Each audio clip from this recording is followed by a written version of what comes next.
Hello everyone, कैसे हैं आप लोग। आई होप आप अच्छे होंगे। इस वीडियो में हम पढ़ने वाले हैं सर्च इंजन के बारे में, ईमेल के बारे में, ई बैंकिंग के बारे में। तो हम तीन टॉपिक के बारे में हम बात करेंगे। तो पहले देखते हैं सर्च इंजन के बारे में। सर्च इंजन क्या होता है? सर्च इंजन जैसे गूगल सर्च इंजन हो गया, बिंग सर्च इंजन हो गया, है ना, याहू हो गया सर्च इंजन, अल्ता विस्ता हो गया, ये सब सर्च इंजन है।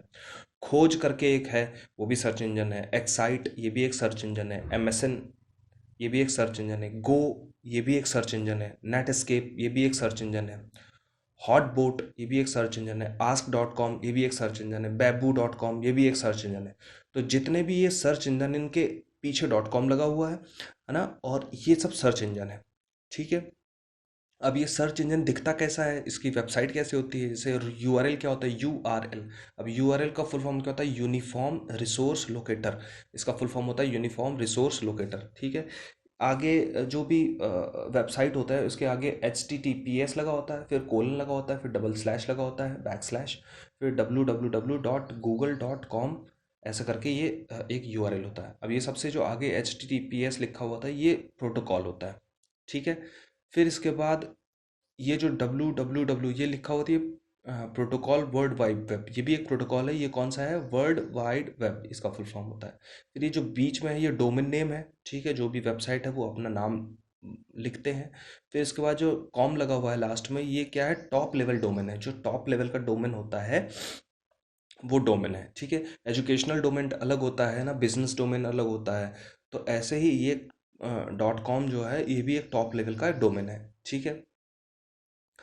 सर्च इंजन ऐसे प्रोग्राम होते हैं जो इंटरनेट पे इंफॉर्मेशन सर्च करते हैं। सर्च इंजन क्या है? एक प्रोग्राम है। कैसे प्रोग्राम है वो? इंटरनेट पे जो इंफॉर्मेशन सर्च करते हैं, वो क्या होता है? सर्च इंजन होते हैं। ठीक है।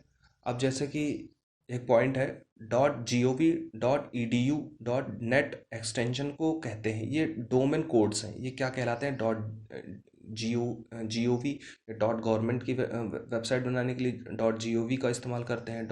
.edu जो है एजुकेशनल, जो एजुकेशनल जो यूनिवर्सिटीज़ होती हैं, कॉलेज होते हैं, .edu का इस्तेमाल करती हैं।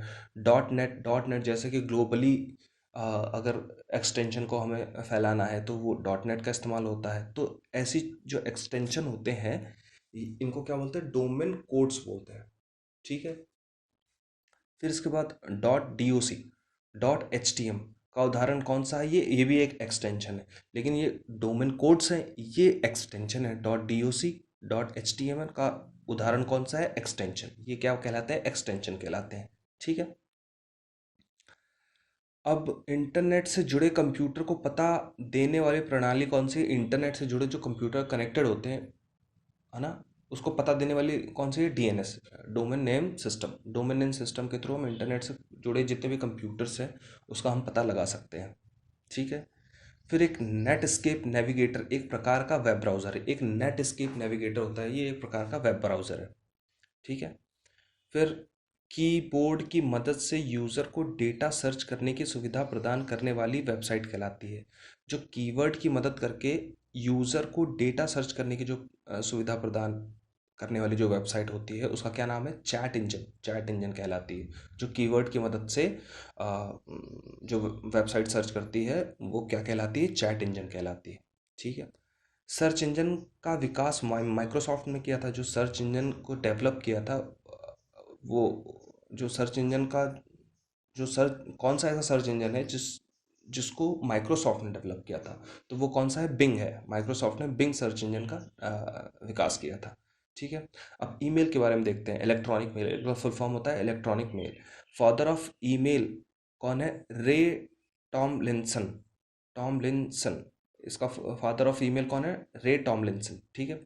इन 1971 में पहली बार ईमेल भेजा गया था। जो 1971 में पहली बार ईमेल जो है भेजा गया, और फादर ऑफ ईमेल कौन है? Ray Tomlinson. ठीक है।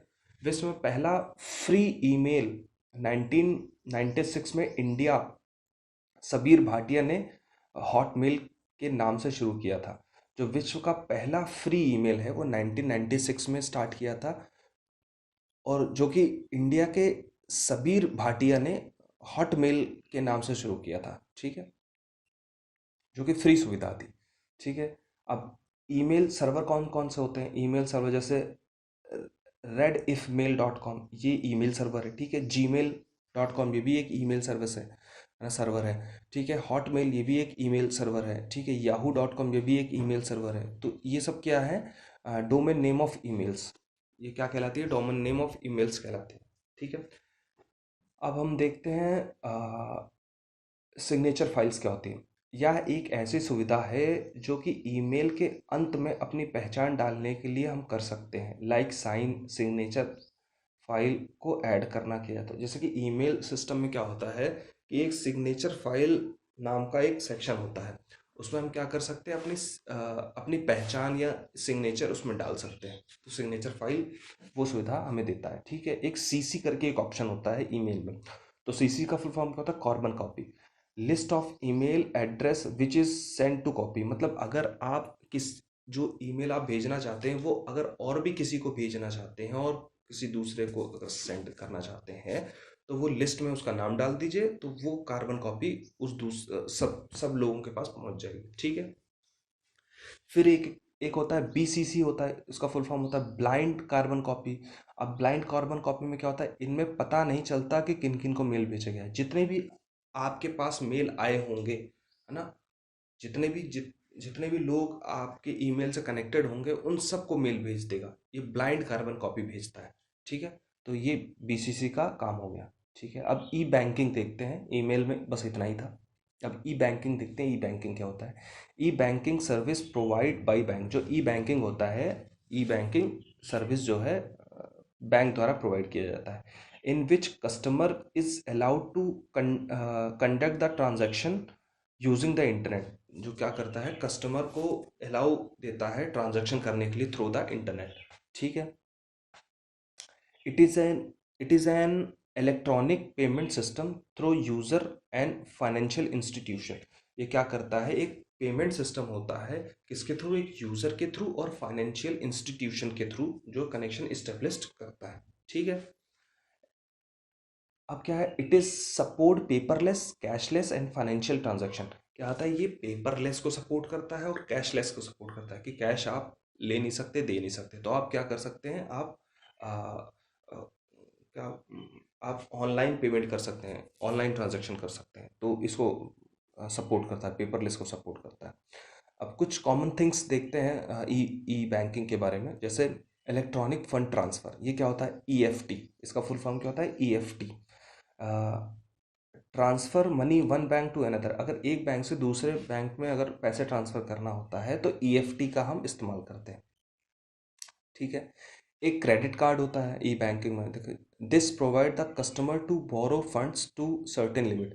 इसमें क्रेडिट कार्ड में क्या होता है कि कस्टमर को बैंक की तरफ से कुछ मनी मिलती है एक सर्टेन लिमिट में है, ठीक है, जो कि वो यूज़ कर सकता है, ठीक है। ये ई बैंकिंग की ही सुविधा है, ठीक है। एक एटीएम होता है ई बैंकिंग में, ऑटोमेटेड टेलर मशीन। इसका फुल फॉर्म क्या होता है, automated teller machine. This is 24/7 banking service at the all major location. ये क्या होता है, 24/7 है, 24 घंटे सातों दिन खुला रहता है। और कई बड़ी बड़ी लोकेशंस के और आजकल तो छोटी लोकेशंस पे भी एटीएम की सुविधा हो गई है, ठीक है। फिर electronic data interchange, EDI. EDI क्या होता है, it is used in a banking industry to improve the operational efficiency and reduce the cost of banking service. EDI क्या होता है, ईडीआई जो है बैंकिंग इंडस्ट्री को इम्प्रूव करने के लिए, ऑपरेशनल इम्प्रूव करने के लिए ना, और क्या बोलते हैं, reduce the cost of banking service. जो बैंकिंग सर्विसेज का जो कॉस्ट है उसको रिड्यूस करने के लिए जो है इलेक्ट्रॉनिक डेटा इंटरचेंज का यूज़ करते हैं, जिसका बैंकिंग का ऑपरेशन बहुत इफ़िशिएंटली काम कर सके, है ना। और बैंकिंग के जो सर्विसेज है उसका जो कॉस्ट है उसको रिड्यूस कर सकते हैं, है ना, ईडीआई। तो ईडीआई इस तरीके से काम करता है। It is also called banking management system. इसको क्या बोल सकते हैं ईडीआई को, ये एक बैंकिंग मैनेजमेंट सिस्टम है जो कि बैंक में ही यूज़ होता है। और किस लिए यूज़ होता है, जो ऑपरेशंस होते हैं बैंकिंग में उसकी इफ़िशियंसी बढ़ाने के लिए, और जो बैंकिंग में जो कॉस्ट लगती है कोई भी काम करने के लिए उसको कम करने के लिए। तो ईडीआई क्या है, एक बैंकिंग मैनेजमेंट सिस्टम है, और इसका फुल फॉर्म क्या होता है, electronic data interchange. So thank you.